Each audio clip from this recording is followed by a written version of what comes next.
Abraham Lincoln. Louisiana Purchase, that's a name. You need to really get off my balls, okay? I'm gonna kick your ass. Also, why was Michelangelo so stinky? Ew.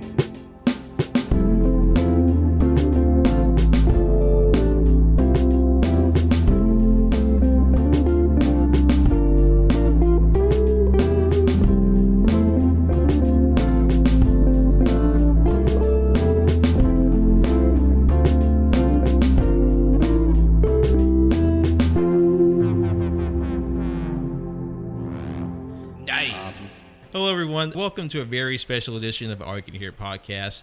I'll be your host today, Patrick, and joining me today is a very special guest hailing from California. We have writer, comedian, director, and all-around Garfield enthusiast, Joey Clift. How are you today, Joey? How's it going, Patrick? I hope that it's a special episode because we're not recording on a Monday. Oh, thank God for that. Yeah, just like, I mean, I guess you could be listening to this on a Monday. Yeah, we're recording it on a Saturday. Yeah. Yeah. We're both barefisting lasagna while we're having this conversation for sure. I keep like a wet nap nearby just in case the paws get a little too greasy. Yeah, for sure. Yeah, if you hear chewing noises or anything like that, we're just eating lasagna. Honestly, like our audience is used to mouth noises because we do taste tests over our podcast, so they're used to like munching and chewing. Wait, what is the most delicious thing that you've taste tested, and what is the grossest thing that you've taste tested? Oh, we've done so many taste tests. Probably one of the best taste tests we'd had is probably during our Friendsgiving 2018. Everybody made a international dish.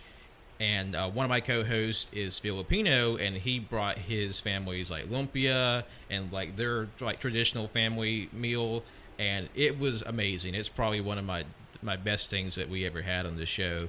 As for the worst thing, it's probably during our cooking competition episode where we had to make a radical new form of omelet. Wow. One of our co-hosts made a green tea omelet, and it looked and tasted like baby shit. Yeah, I've done that, not for like cooking competition purposes, but I remember when I was in college, there were a few times where it's like, you know, it's like 11 o'clock at night and you're hungry and you don't want to like go to like a fast food place or something like that. But you also don't really have like a ton in your like, you know, refrigerator. So you're just like, how can I get creative with like what I have? So there was one time where I only had like spaghetti noodles, Parmesan cheese, and green tea.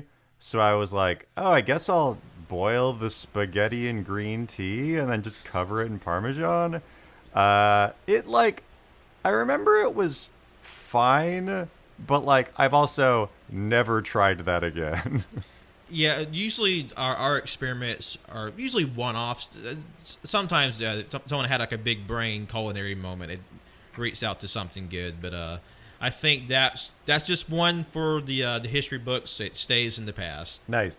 Wait, what was the best omelet that somebody made for that competition? Actually, my omelet won the omelet competition. I made a taco omelet. Hell yeah, that sounds. Wait, so was that okay? So a taco omelet, was that like? Was there a shell around the omelet? Was there like Doritos or something within the omelet? Like what was the shell aspect of this omelet? Well, you know, I had the main portion of the omelet, which, you know, the eggs, but then I had the Mexican 3 cheese. I had little bits of tortilla, soft tortilla torn up and sprinkled in there, and then a plant alternative taco meat. And that was all folded in together, and that was the taco that won. And I've had it for dinner several times since. It's just like, oh yeah, that's something I made, and it was actually really good. Yeah, that's like, I feel like I'm not a great cook, but I feel like if I want to like treat myself, I do something that's like basically an omelet, but like I don't like fold it as well as an omelet. But it's sort of, yeah, it's like vegan cheese from Trader Joe's. It's like meat replacement lunch meat, like feta cheese. And then just a ton of really nice like fennel pepper over it or something like that. And like I usually put some Parmesan on it or something like that, with a ton of eggs. And it's a good treat myself meal. And plus it was pretty easy to make. I know this might be a bit of a weird intro considering what we're talking about today. No, but we are talking. No, this makes sense because we're the predators of the food that we're eating. Yeah. Much like how you get it. We're hunting down the wild omelets as they roam through the woods.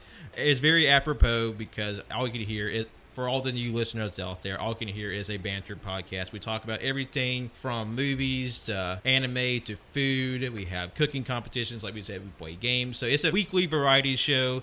And this week, our flavor is we're sitting down discussing the surprise hit of the summer, the newest installment of the Predator series, Prey, now streaming on Hulu. And my special guest, Joey, is here to talk about his appreciation of the film and I'm assuming of the larger Predator franchise, and just sort of get into like all the really cool, interesting things that this new installment brings to the series. I'm, I can't wait to dive in. I gotta say, going into this, I would say I was like a fairly casual Predator fan where, I of course saw and loved the first Predator movie. Predator 2 was super fun. I remember seeing the Predators when it was in theaters, like about a decade ago, and thinking like, I like the concept. I think there was some cool stuff going on. I didn't get a chance to see the Shane Black The Predator, but I heard that it was kind of a reboot. So as far as like lore stuff and things like that, I don't necessarily need to be like caught up on that to know all things Predator. Mm-hmm. And then, as a nerd, I of course love the Alien vs. Predator PC game, and the Alien vs. Predator movies were really fun. So, I don't necessarily like, read the comics. I don't have like a Predator tattoo on my arm or anything like that. But I would consider myself like a fan of the series. And, if you break it down to something that's basically just like the most dangerous game, but with like crazy aliens every movie, like how can you go wrong, And I think what they did with this movie, it really opens up to like even more like new little factions of the story, because like this film, it takes place in the 1700s in the Comanche territory of Oklahoma, and it's just because of this movie, people are just like, oh boy, we can have predators fighting different warriors throughout time, and I feel like that's a great way to kickstart the franchise again. After like, I know people have their certain opinions on the intermingling installments, but I feel like this is a great new jumping on point. Yeah, well, I think that like a couple of things to that. Like, I really loved, like, Prey was such a great Predator movie, and it was also such a great movie, and I also just really loved, the characters in the film. Like, Amber Midthunder's character she was an amazing lead for a Predator film, and, I really want to see the future installments of that story. Especially because, hardcore Predator fans, I'm sure, caught the flintlock pistol that she takes from that French fur trapper, and she gives to one of her tribal elders at the end of the movie, is the same flintlock pistol that the Predator gave to Danny Glover at the end of Predator 2 as sort of like a war trophy for, killing that one Predator. So, presumably that opens up the question of like, wait, how did Amber Midthunder, how did that, like, 300 years in the future, that flintlock pistol get from Amber Midthunder's character to Danny Glover's character in 1997 in Los Angeles, you know? So, like, and there are also some like interesting, like things that were played up of like, at the end of the film, in that really cool animal hide animated sequence kind of telling the story of the film. At the end of that, a bunch more Predator ships show up. So, like, I really want to see, like, what that's about. And, like, I feel like there's a lot of missing pieces to that story. But in addition to that, like, yeah, I agree. Like, I think that, like, if they wanted to do something that was sort of like, the Predator but the Avengers kind of thing, where it's sort of like, where it's sort of like, maybe they do a sequel to Prey, but then maybe they do another Predator movie that takes place in the 1800s with like samurai or something like that in Japan.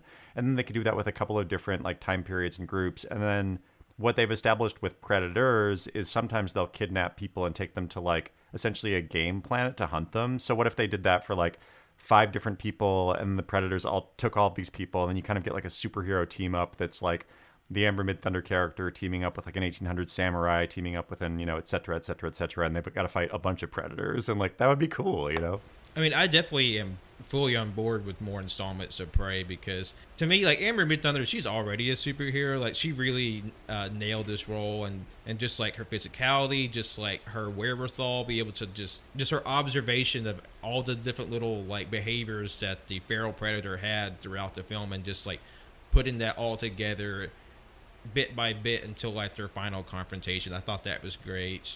She did a great job carrying the film, and I would love to see her story like continue, because like you said, that sort of little key piece, that the flintlock from Raphael, how does that get to the modern, the more less modern day, more modern day?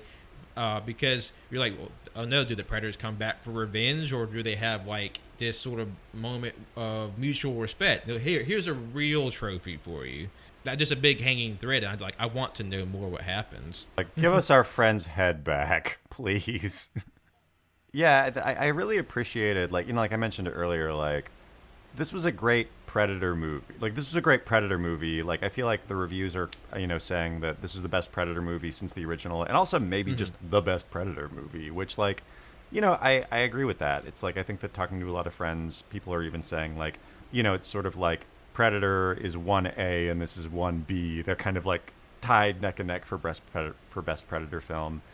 And, like, I think that just the story of this movie, just as a movie, was so great. Like, it was so cool to see the Amber Mid-Thunder character, go through her journey to, basically, like, everything that you learn about her character in the movie is something that pays off later in the movie in her figuring out how to kill this predator. Like, there's the orange petaled flowers at the beginning of the movie that she gives to somebody as like a form of first aid, after the cougar attack. And then, the guy starts, kind of feeling not great. And she's just like, oh, it'll cool your blood. Don't worry about it. And then she takes the same thing later in the movie to make herself invisible to the predator when she realizes he has thermal vision. It's just, there's so many moments like that where it's like everything at the start of the movie that's set up pays off at the end of the movie. And that's just like satisfying storytelling, I do appreciate how there's like a little swerve in there, because like the final confrontation happens in this like peat swamp, and she falls into the swamp earlier, thinking like, oh, okay, she's going to pull a bit where she covers herself in mud. But then a little subversion, she uses that flower. I think it's like the pot marigold, because I did a little research, and that was a flower that was used traditionally in like herbal healing to like stem blood loss for like blood pressure. And I thought that was really cool how she repurposed that in like her combat. Yeah, it's and you pointed on something that I thought was really cool. Like, I watched Prey, and then I went back and watched the first Predator movie just to kind of try to figure out, like, do I like this better than the first Predator movie? And there are so many like subtle, cool callbacks to the first Predator. You mentioned Amber Mid-Thunder falling into mud, and then her using the mud in a completely different way to kill the Predator than Arnold Schwarzenegger did in the first Predator film. There are also a lot of other really cool callbacks. Like, the like, if it bleeds, you can kill it. Line. Like that. I was actually invited to the Predator premiere, the Prey premiere in Hollywood a couple weeks ago. And like seeing that line said in a room full of people, that was like, what an applause break. And even just like the context that the line is said, like in Predator, I feel like Arnold Schwarzenegger is saying it with just, like 1980s bravado kind of thing. Whereas the way that the Dakota Beaver's character says it, Amber Mid-Thunder's character's brother, is like, it's less, there's not as much bravado, and it's more just like him trying to convince his sibling that if they work together, they can kill this thing.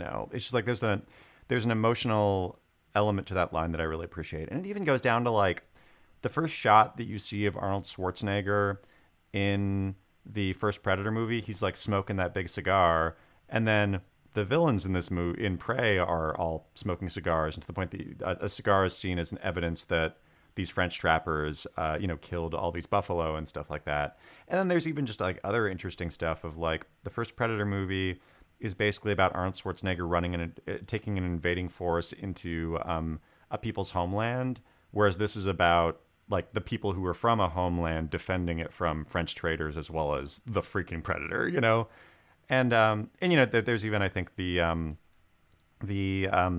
first Predator movie, the native character, he cuts himself with a machete across the chest before he challenges the Predator on that like log bridge. And then the French trappers cut the Dakota Beaver's character's chest in like kind of the same way for sort of the same purpose, to act as like bait. And yeah, it's just, there's so many like kind of like subtle but like interesting callbacks where it's like, oh, it's not like reference heavy. They're not just aiming for except for the if it bleeds you can kill it line. They're not aiming for audience applause. It's not fan service. It's just like interesting subversions of things from the previous movie. It's definitely, it's a natural like integration of those little like references to the larger mythos. And I was actually going to mention the part where Dakota Beaver gets slashed across the chest, because that was something I found in my research. And I just love that that Dan Trachtenberg specifically mentioned in one of his interviews the purpose to show the three phases of hunting over the course of this film. How the Comanche, they're hunting for food, for survival. The French trappers are hunting for monetary gain, and the Predators are hunting for glory. And on the Predator's path line here, I do think it was interesting that this Predator is not only physically different from the rest of the species that we've seen so far, like his particular nonverbal character is different from the rest of them, because like whereas he's using a lot of his technology to fight the trappers and through Tabe and Naru, but at no point does he sort of disengage with that to make it more even, like the Predators have done in the previous series. And in fact, the feral Predator, as he's called, like he takes a more cowardly approach. Like he turns on his invisibility and then stabs Tabe through the back, which that wouldn't really be part of the honor code that certain other Predators had followed. Yeah, I mean, I think that like the story of this movie, which I think is so one of the many things I like about it, is that you're seeing Amber Midthunder's character Naru, her basically, it's like her rite of passage, her quest to her rite of passage, while the Predator, it's also like pretty clear that this is the feral Predator's first hunt, right? Like it's something that you see kind of over the course of the movie, is like the Predator lands and he like slowly works his way up the food chain to clearly figure out what is the top of the food chain on this planet. So, and he, like he fights a wolf and like he gets like kind of messed up by the wolf a little bit. He like definitely like almost loses that fight with the bear. You see him kind of, it's his quest to like clearly hit his rite of passage as well as Naru's, and like their intersection at the end of the movie is like just a knockdown drag out brawl. That's the coolest thing ever. And, so I think that he's a Predator that's probably a little bit less confident in his abilities, and he doesn't like totally cheat. He does like a lot of the story of the movie is that it's clear that he doesn't attack something that he views as lower on the food chain. Like he kills a snake but not a rabbit. Or he kills like the wolf but not the rabbit that the wolf was chasing. And like that's kind of the whole thing with like Amber Midthunder's character, is that like the Predator is like at first doesn't kill her even though he has the opportunity to, because he just assumes that she's like a rabbit. And then we learn at the later in the movie that like, oh yeah, that was where he really messed up, is maybe he shouldn't have discounted one of the coolest action heroes of the 2020s. And plus that kind of leads into like previous established like Predator lore, that they typically don't actively hunt or attack like women or children. And I don't know if that's something that's always been ingrained, but that does sort of fall like a certain thorough line. And it was just really cool to see like the escalation of their abilities, because you see when the Predator goes through his like just cleaning of house of the trappers in like the burnout forest, one of the big like showpieces of the movie. Like to me, that was a really awesome moment, and he really shows off his technology, like the whole decapitation on the tree, iconic. And then when Amber just has like her final exam of hunting at the very end, where she takes his helmet and she realizes that the helmet tracks the bolts that his gun fires, and then she sets up spikes on trees because she knows the Predator hunts through trees. Like she just takes the sum total of all of her experience and the experience of other people, like basically sort of like blood of herself and others. It sort of paved the path for this final confrontation for her to win. Well, yeah, and I gotta say, I'm Native American and enrolled Cowlitz. I grew up on the Tulalip Reservation, which is not Comanche territory. It's more Pacific Northwest. But I saw the premiere in a room full of just like other Native people in Hollywood who were also invited to it. And when the Predator murdered all of those French trappers, and then the next scene, Amber Thunder murdered a bunch of French trappers. What a crowd pleaser! Just like the applause breaks on those were like it's just, I think that I was like high fiving people that I didn't know around me because it was just so dope. Like. And plus, it helps that the trappers were just like so just cartoonishly evil on top of like any sort of historical bastardry they may have done. Because I think that was the reason why they were specifically French, because I think 1719 was their first year that the French went into Comanche territory for their trapping purposes. So like that's historically very cromulent as well. Well, yeah, and like I had I watched the Comanche dub. This movie, it's available on Hulu.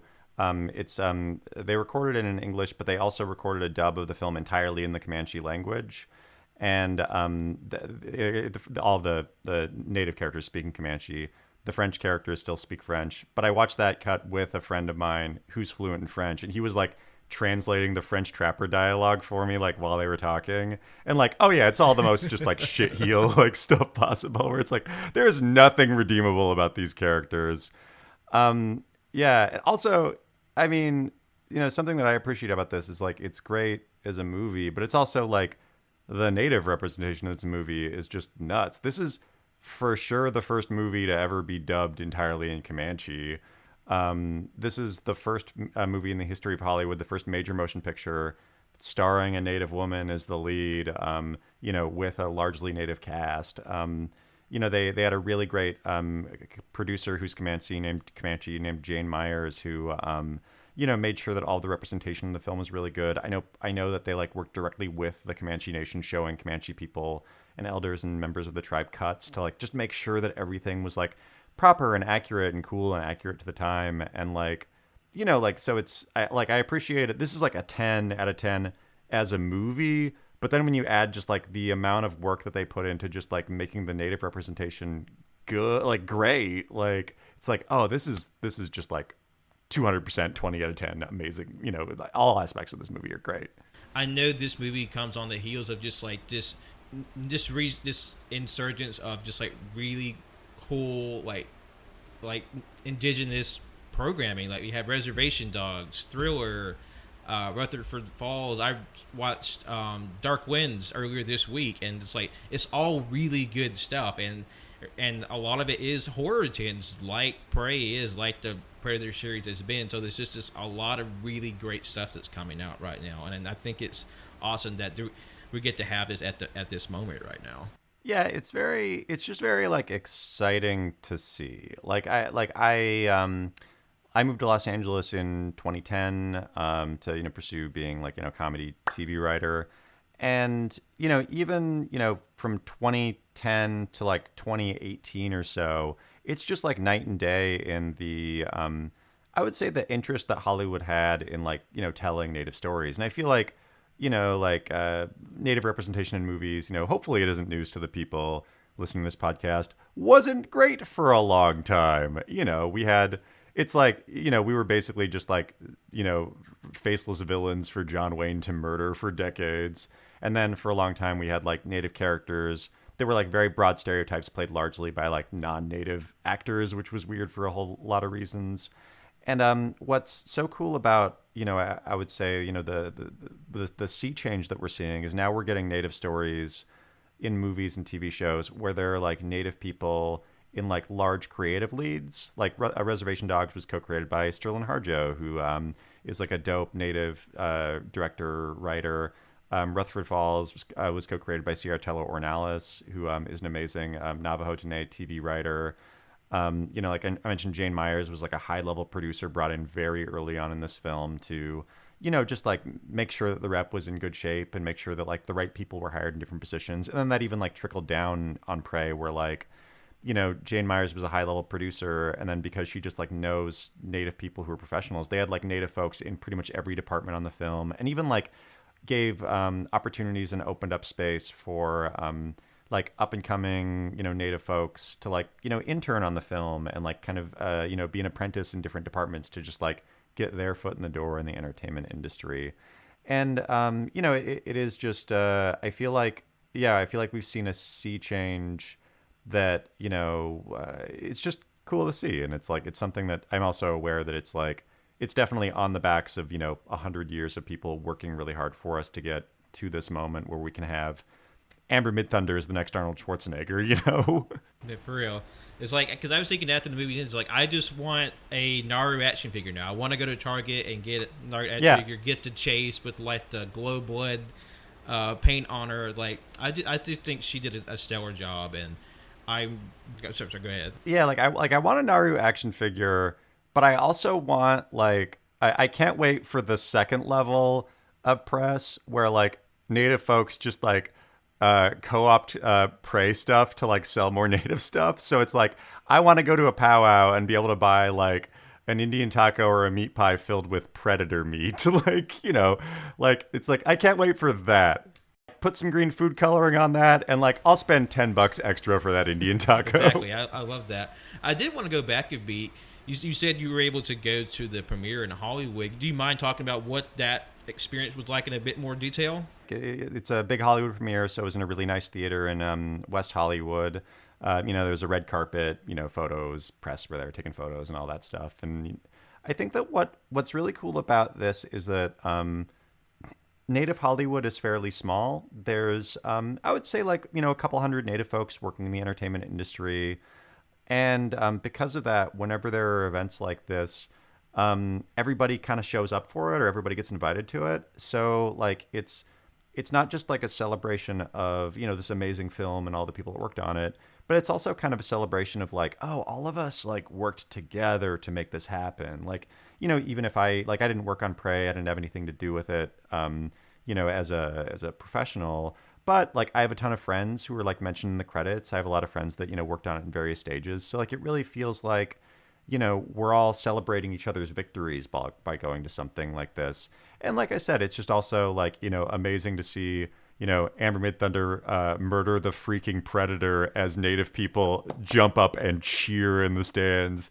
Because it's like cool as shit. And also we've never had the opportunity to see something like this in a Hollywood motion picture, where like native people, we're not the cannon fodder, we're the heroes, And I think that's incredible. And like like you said, like just you see so many familiar faces, because I know when I started like purposely seeking out like more indigenously created stuff, it's like oh yeah, I recognize them and them and them, and like Taika knows used a lot of people from Reservation Dogs, so like it's just really cool to see like yes, finally they're getting like this big moment, and like I want this push to continue, because like there's so many awesome stories that are being told right now, and like there are so many more waiting to be told. And I just want to tell as many people as I can, because like I started watching Reservation Dogs, and then I got my roommates on that, and then we were just hooted and hollering over the season 2 premiere the other day. Yeah, it's just like it's so good. Like how could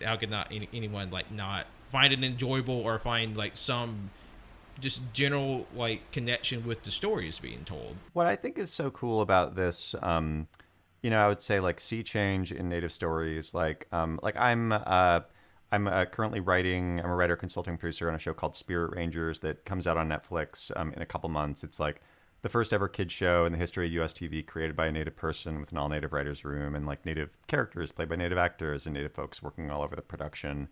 And something like I've really noticed about like the shows that the stories that we're telling is like, oh, these are like not that dissimilar than the types of stories that you'd see on other kids shows. It's just because we've never seen like the native viewpoint on these stories, or the native angle on these stories, they feel immediately fresh, and like Predator, like Prey is the like 6th or 7th Predator movie or something like that. There have been a good number of Predator movies before this, but we've never seen the angle of Predator specifically through a native woman trying to achieve her rite of passage, which is like a very like, native, it's a very native thing, and a very specifically Comanche thing, but it's also like, because, I think there's even a secondary title for the film where you can see posters of it that I believe is like, it's Kutamea, which means rite of passage in Comanche. And like, but that's also like, I feel like we all, like, even though that's like a very specifically Comanche thing, that's sort of like the narrative push of why the Amber Midthunder character does what she does. It's also like, I don't know, I feel like regardless of like your upbringing or race or culture, we all get like being a kid wanting people to take you more seriously. Like, so it's like, it's specific, but also it's something that we can all relate to. And like Reservation Dogs, same deal. It's like, we can all relate to like, I don't know, being a teenager, getting into trouble with your friends. Like regardless of, yeah. And like wanting more than what your environment can give you. Yeah, and it's like that's something that like it being based on a reservation in Oklahoma with like largely native characters. It's like, yeah, that there's definitely like specifics to that, but those specifics make it universal. Like, and I don't know, I think that that's something that's like so exciting to me about all these stories being told is like, I think that it's like showing people who like maybe only knew of Native people through like Native sports mascots or whatever, that like, oh no, we're just humans trying to do our best. Something I remember that was being said, like, you can't consider a story or a genre a dead horse until everyone from every viewpoint has got to play in that sandbox, so to speak. So you can't say like, oh, that Predator, blah blah blah, that's been done before. Well, not everyone's got a chance to like take on this this story, like this like action horror sci-fi adventure. So like until everyone gets their chance to step up to the plate, then you can't really call it tapped out. Yeah, well, and it's also like a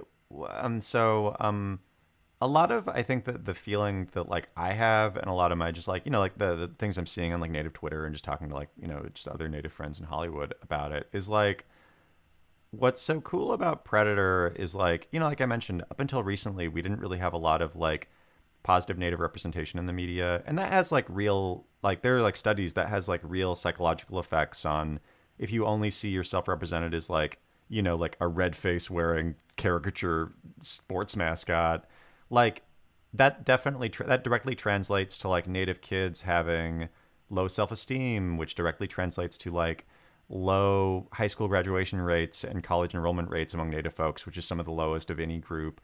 Also, just like, I mean, real talk, just like high suicide rates among Native folks, which is some of the highest of any ethnic group. And like, I think that that's directly caused by us not feeling like there's potential for us to just even exist in like a prosperous way in the modern day. And if the only thing that we see ourselves as is, like I said, sports mascots or just like weird trauma porn, clearly told by a not Native lens, it just like fucks with you, So to go from that to like me being, or to go from that to like a Native kid watching Prey and being like, I'm Native and I could fucking kill the Predator if I wanted to. It's just like, what a cool, like empowering, like it just fills you with a level of like pride for your culture. And I know this is, this is a popcorn movie, but it's like, if you've never had like a popcorn movie where your people like you were the hero before, to have that is just like such a warming feeling that, I hope every person gets to feel that way. Like, not just Native folks. I hope that like, name a marginalized group. I hope that they have a Predator movie where they can watch it and think, hell yeah, I could kill the Predator too if I wanted to. Maybe somewhere down the line we get the gay Predator fighting action hero. Hell yeah. I wholeheartly agree. Everyone needs a chance to feel like a hero. They feel like they can be the badass and like just stand up and cheer like, hell yeah, that's someone that I resemble kicking ass on the big screen. That's a feeling that everyone should be able to experience. Yeah, it's just every I mean, you hit the nail on the head, and like everybody should be able to feel like a hero or a badass through the media that they watch. Like, and I don't know, yeah, it's like I feel like we're in the middle of seeing a lot of that stuff for Native folks for the first time ever, and it's like the feeling that that's making me feel. I want everybody to be able to feel that way because it's just such a good. I don't know, just like fucking dope as cool feeling, Exactly. All right. Well, I think this is a good point for us to tie it off for the moment. We're going to take a quick break, and we'll be right back into our conversation with Joey Clift about Prey and a whole lot more. Hang tight.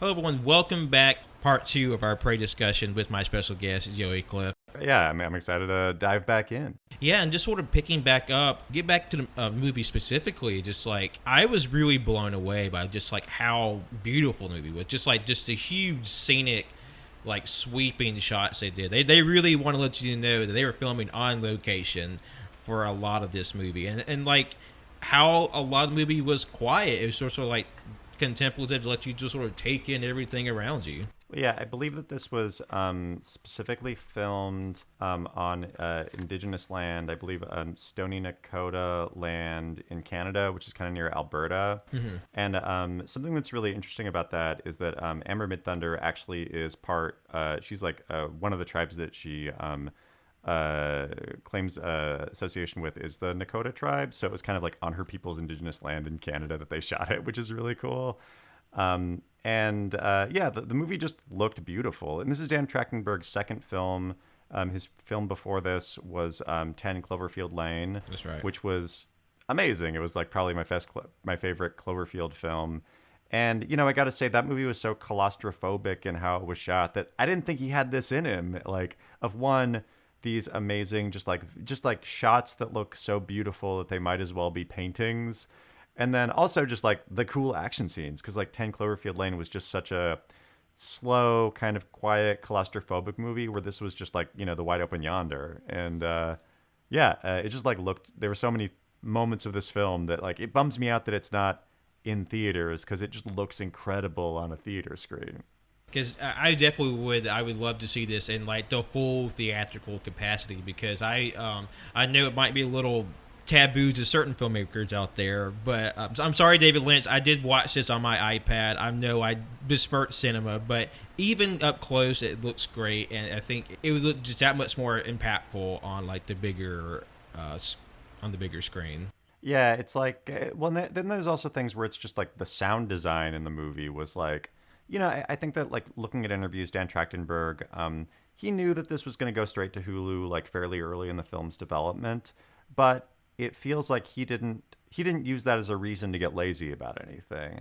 Like the sound design is like very much like, you know, watching it in the theaters, it's like, oh yeah, this was like made to be in theaters, and like the shots are so cinematic and big, and that like nothing about this feels like a streaming movie, you know? There's a part that makes me think, you know, it is very like video game, like toyetic in a way, in certain aspects, because the opening crawl when the Prey logo descends down, it made me think like this is the loading screen for like a game that I've been wanting to play. Like, you know, I would want the video game adaptation of this game where, you know, Amber Midthunder is just roaming out in the woods collecting different parts and pieces, and then having like the little like mini boss fights until the final confrontation at the end. Oh yeah, I mean, I want just like all things. Like if you slap the Prey logo on a product, I'll probably buy it. Like, you know, I'm fully expecting and endorsing that a Prey like sub franchise happen, because like they are clearly setting something up, or, you know, alluding to like future stories, and like I would love to see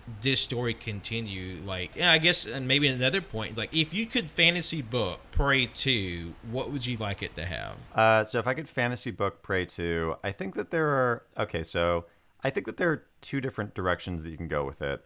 One, and this is I think close to what happens there's a character in the Predator comics that's like kind of similar to the Amber Midthunder character, where basically all of the predators come to Earth, after this one predator was killed, and then they essentially like recruit the Amber Midthunder character to like hunt with them on their home planet to basically turn her into a predator, kind of. Because like I forget the exact name of the predator, the predator race of aliens, but like they don't necessarily look at it as a race thing. It's like anybody of any race or species could be a predator. Like, you know, it's more of like an honor code and, you know, hunting ability thing. So, you know, there's a version of that where she kind of gets like recruited to become, you know, her own predator, and then that could explain how she befriends the predators and then eventually gives this flintlock pistol to a predator, who eventually gives it to Danny Glover's character in Predator 2. But another part of me, like, it was so satisfying to watch like this specifically take place in the 1700s Comanche Nation, that I kind of want the Prey 2 to be like the predators come to Earth and then team up with the Comanche Nation to fight colonialism. Yeah. It's just like I want to see like a weird Quentin Tarantino-esque alternate history where like Andrew Jackson is in the process of signing the Indian Removal Act, and then like the 3 predator dots appear on his hand, and then he gets like shot in the face with like a predator spear. It's like I think you want to rethink that signature there, bud. Yeah. It's like I want one of those where it's just like the predator species and the Comanche Nation team up just to like whoop ass all around, colonization and stuff. Gosh, that does remind me of a comic I think is coming out later this year, if it hasn't already. It's basically indigenous time travelers go back in time to stop Christopher Columbus from coming to America. Oh yeah, that's by I also cannot wait for that. That's by Stephen Graham Jones, who is an amazing native writer who has a really great book, The Only Good Indians. That's like one of the top horror books, just out right now. My Heart Is a Chainsaw is another one that he's got that I think recently came out that's really good. And it's basically native time travelers go back in time to beat up Columbus, which like sign me up. Hell yeah. That's just incredible. Just like the power of fantasy and having read My Heart Is a Chainsaw, I will happily read anything that Stephen Graham Jones decides to pen, because that book was just so much fun. It had some great imagery in it, and like really nailed the emotional beats, because there's a point at the climax I was like, wow, this really knocked me on my feet. And my roommate, he's actually reading The Only Good Indians right now. Well, yeah, and I think that's something that's so exciting about where we're at as far as like native storytelling goes. Like I was on another podcast a few days ago, I believe called the Real Indigenous Podcast, where it was a lot of other native folks talking about predator and sort of native storytelling and how it is now. And somebody on the podcast made the point that like when we first started with native storytelling, we were telling our creation stories, and then as we progressed, we were telling, not we, but just like stories about us were like, a little bit more like trauma-based things in the res. And like, it was very focused and specific of like, if you're doing quote unquote native storytelling, it's probably going to fit in a few of these buckets. Whereas now I think that we're hitting a point where like, there's such a diversity in genre of native storytelling. And, we've been telling stories of different genres, for, decades and decades and decades. It's just, this is the first time that like, the mainstream media has given us like the permission to do it, like on a bigger spotlight. So, Reservation Dogs and Rutherford Falls are 2 TV comedies that are hugely different in how they, operate, tone, types of jokes they tell and stuff like that. And like Stephen Graham Jones is like basically doing just like native Stephen King stuff all over the place in a way that's so good and cool to see. And that's like hugely different than, like a lot of the stories that, somebody like Tiffany Midge is telling, who's like a really funny native satirist who just writes basically like, kind of, David Sedaris style, like, satire articles. Yeah. And, it's like we're all doing different stuff in a way that's like cool and artistically interesting. And I like that, if you were to like say native storytelling is a thing, like it's just such a wide genre where it's tough to like quantify it as, oh, native storytelling is this, And plus something you mentioned earlier, just like the fact that this genre story or this type of story is being told by a different group of people, it imparts a different feeling to it. Like Blood Quantum was a zombie movie that came out a few years ago with an indigenous focus and cast, and like some people were like, oh, it's just a bog water zombie movie, but like to me it really stood out. Like that's a movie, even outside of any sort of like representation that it provides, I feel like it's a movie that I really enjoyed. Like there's something different about this. I kind of like one I always bring up, and sort of like this is a horror movie that's a little undersung that needs to be looked into, because like if there's just something about it I thought just hit different in terms of just like in the landscape of zombie movies, but then it also has like this extra like lens of like this is an indigenous story, and apropos to this conversation because it takes place with Canada's First Nations people. Yeah, and I think that like something that's so cool about movies like Blood Quantum is like, one, you mentioned it's like a bog water zombie movie. I'm excited about it because I love zombie movies, and there's never been a native bog water zombie movie before this that I've been able to like, easily see on streaming services.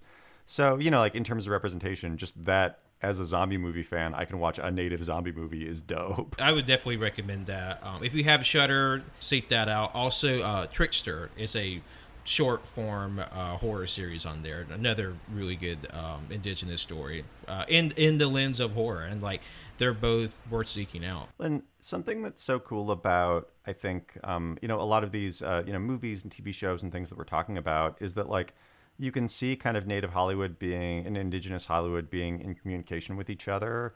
In that, Blood Quantum stars Michael Greyeyes, who is also one of the stars of Rutherford Falls on Peacock, and also one of the stars of Wild Indian, which is another really great film that you can see. It also starred Kiowa Gordon, who is now one of the stars of Dark Winds, which also stars Zahn McLaren, who is featured very regularly in Reservation Dogs. And then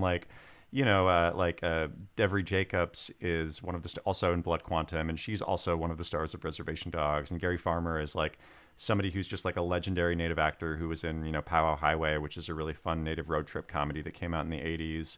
And he's like in all of these things, and like it's very cool that we're these projects might feel unrelated, but like I mentioned, like native Hollywood is pretty small, and we're all, if we're not like directly working on these different projects, we're at least friends of people who are working on these things. So if like a Blood Quantum comes out, like, or a Prey comes out, it's like native Hollywood as a whole, I feel like, is just like, hell yeah, we did it, in a way that is just, we're all excited about and celebrating each other's successes. And like I mentioned, like all of the things that I mentioned are vastly different in like tone, scope, storytelling, how they go about things. It's like, the only thing that makes them a native story, quote unquote, is that they have native characters in them and have like loose native themes, but they're not, you can't point to it and say like, oh, a native movie is this, or a native TV show is this. That's just the most important things. Like really shows that, hey, it's like everybody else. And I know it's 2022, and we shouldn't be having that sort of thought, but like just from like my own perspective as a gay man, like having quote ordinary stories where we just like do things, fuck up, and just like have a life, yeah. And that's messy and like full of problems. Like that's cathartic to see. Yeah, it's like that, and that's something that I feel like I talk to a lot of my friends in native Hollywood about, in that like, yeah, like why like. There's all this cool native stuff coming out, but also like we can't wait for there to be like trashy native stuff too. That's like, it's like a native, like, Real Housewives of or whatever, and I'm sure like, other communities I'm sure feel the same way, where it's sort of like you see your stories told in like a really specific lens that at a certain point feels like, yeah, we can also be fuck ups, and we can also be action heroes. We can also be like romantic leads in rom-coms. And like, I think that, it's like, I feel like everybody of every group should be able to feel like, it's like, yeah, like I want to see the Predator, but like the main character's gay and they fucking kill the Predator, and that'd be cool as shit. And it's like, that's completely different than other, gay stories that you see in the media. And like, I think that, yeah, it's just just more representation for everybody, because it just is cool and good and dope, and it makes for good stuff, And plus with just a Predator franchise, like being known for like crossovers and just like being so wide, looks like everybody and their mom has had a versus with Predator. Like I literally have the Archie versus Predator trade paperback, and there's a sequel to that. I did not read that. Did Jughead survive? Spoilers for Archie Predator. I'm afraid that not even Archie made it out of Archie versus Predator. I really want to see the one listener who listens to this and is a big Predator fan and was right about to start reading Archie versus Predator. They just tear their Archie book in half. Damn it. It's like, ugh. It's a wild story, and the sequel it sets up is even crazier. You got Betty and Veronica, like in the Hellfire remnants of Riverdale, being hunted down by the Predator like revenge squad, and using Dylan Doyley's like machine, Kate the Predator they beat, and then like morph him into a new Archie, and then make him think he's Archie. It's bizarre. I've not read enough Archie comics, but I have a lot of friends who are super into Archie comics, like specifically the modern day ones, and just like the little things that I'll see, like when at like a comic book shop with friends, of just like, oh, it's like Archie comics but a zombie movie. Hell yeah. Like it's just, I appreciate the chances they're taking with what is a fairly vanilla character from the 50s. To me, Archie's the most fun when it's like a weird sorted flavor at it, like with the Yeah. Archie zombie story, with when Veronica becomes a vampire, and like I'm an unabashed fan of Riverdale and how it went from like a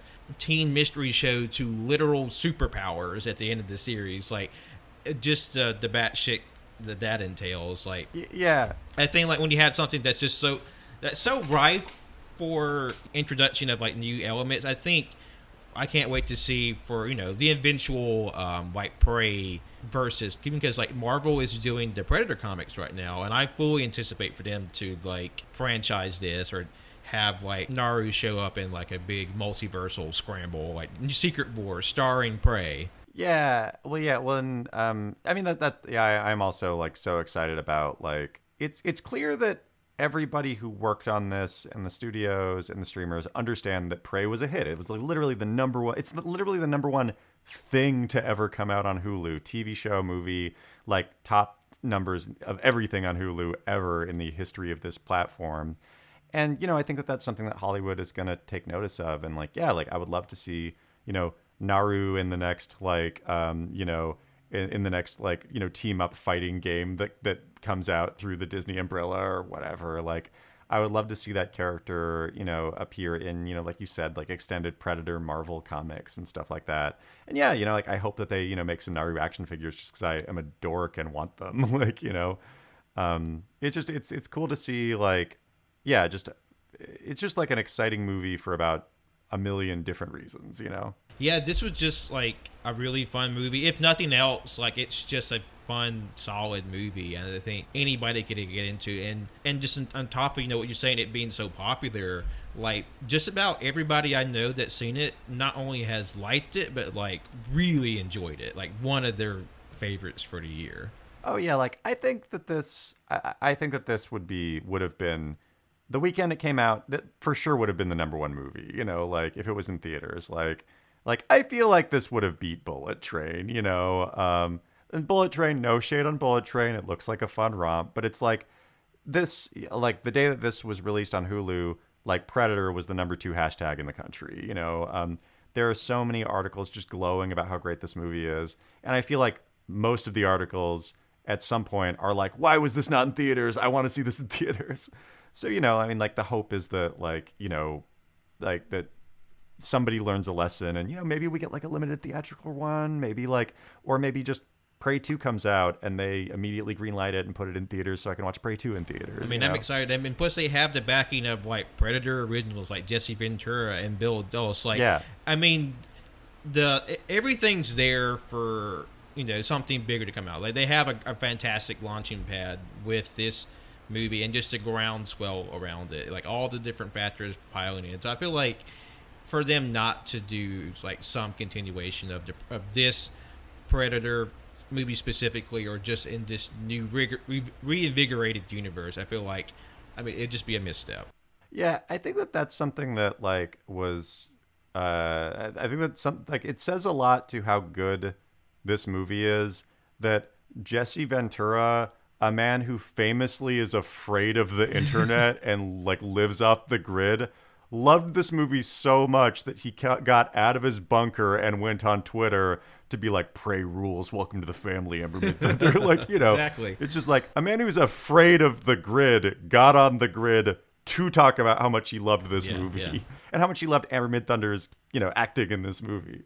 More of Amber Midthunder, whether she's like the leader of the pack when it comes like just like army versus the Predators, or she's somehow aligned with the Predators. I'm open for whatever they'd like to sell. Yeah, across the board. I mean, like within the Predator franchise and outside of the Predator franchise, like I hope that we see more of like Amber Midthunder, Dakota Beavers. I can't wait to see what the next movie that Jane Myers is going to produce. Like it just gave me a lot. And this Dakota Beavers, the brother in Prey, this is his first ever acting role. He, I think, worked at a J. Crew before he was in this movie. Yeah. So, like, and he was incredible in this. And, like, I really can't wait to see, what happens in Prey 2. Presumably, I assume there's going to be a Prey 2 because this is such a hit. But I also just can't wait to see, like, what all of the people that worked on this do and spiderweb off into after this. Because it's just, like, an exciting movie with a lot of people that were, in Hollywood terms, like, a little bit undiscovered. But now they're, I think, becoming kind of more just like regular, everybody knows them names, you know. And I would definitely like to see, the people who sort of get a launching point from this film, and if they do a Prey 2, like the seasoned native actors, they come to be a part of this franchise, like Michael Grey Eyes in Prey 2, or Keogha Gordon. Like, I love their performances and Blood Quantum, and just bring everybody in, let everybody participate. Yeah, for sure. Well, I think that'll about do it for our talk of Prey today. Joey, thank you so much for joining me today. It's been a blast talking to you, and just not only just discussing the film and Predator, and just bantering in general. It's been a great time. Oh yeah, thanks for having me, Patrick. This was super fun. Definitely. You can follow me on Twitter at JoeyTainment. You can check me out on Instagram at Joey Clift with like 5 or 6 eyes. A 12-year-old took Joey Clift with 1 eye, so I just had to add a bunch of eyes to it. I'll also just check out Spirit Rangers, the Netflix show that I'm working on when it comes out on Netflix in a few months. And then if you haven't watched it yet, watch Prey and follow all the people who worked on Prey. Like follow Amber Midthunder on all the socials. Follow Dakota Beavers on all the socials. Follow Jane Myers on all the socials. Just look at the Prey credits and follow everybody who worked on this movie and support all of their work. And tell your friends to watch Prey because it's just so good, and a movie that I'm happy to talk about at all times. We'll just signal boost everybody that's in and around this film, because they very much deserve all the acclaim they get from this one. So as we sign off today, a great big thank you for Joey for joining me today, and every one of you for listening. We appreciate you stopping by and checking out this edition of the AllYouCanHear podcast. We are a variety podcast recorded right here in Tuscaloosa, Alabama. New episodes drop every single Monday at 10 a.m. Central Standard Time. If you enjoyed this episode, I think you'll really get a kick out of our big library, a huge wealth of topics and conversations, just like the one we had today. Also, the links to Joey's socials, Twitter, Instagram, and the like, they will all be in the description of today's episode. So if you want to find out more about him and the projects he's working on, there'll be dedicated links to help you check all those things out. Thank you all again for listening. Have a good day. We'll be talking to you very soon. Take care.